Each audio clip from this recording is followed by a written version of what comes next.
Geçenki окуя боюнча айтпаса болбойт. Урматтуу Нурлан Турганбекович, урматтуу депутаттар, президенттин өкүлү.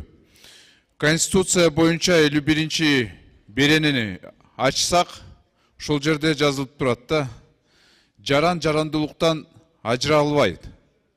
Бирок желекке каршы ошол эле карабай, кече кыргызды Кыргызстандан мыйзамсыз чыгарды. Аны айтпаса болбойт. Чындыгында бул ашыкча болуп атат, катуу эле ашыкча болуп атат. Сот чечим чыга электе уже милициялар сразу чыгарып, алып барып аэропортко, Москвага жиберип коюшту Болот Темировду.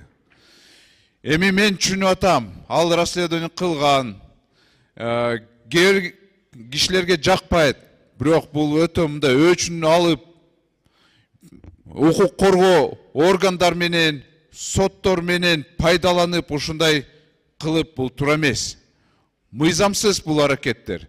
Мына мен бир нерсеге таң калатам. Мейли коомчулук өзү азыр инфляция болуп, баалар өсүп, алар ошого карап саясатка киришпей, алар көңүлдү бурбай жатат. Бирок мен эл аралык уюмдарга таң калам да, алар өзүлөр муну мыйзамсыз деп айтып, бирок ошол эле кезде бизге гранттарды берип атканын мен таң калатам. Урматтуу депутаттар, бул маселени дагы карабаса болбойт. Себеби мындай кыла берсе, укук коргоо органдары менен пайдаланып жүрө берсе, бизде таптакыр биз мына Афганистанда эле болуп калабыз. И уже практически болуп калдык. Урматтуу бийлик өкүлдөрү, өтө аша чаппайлыкчы суранам.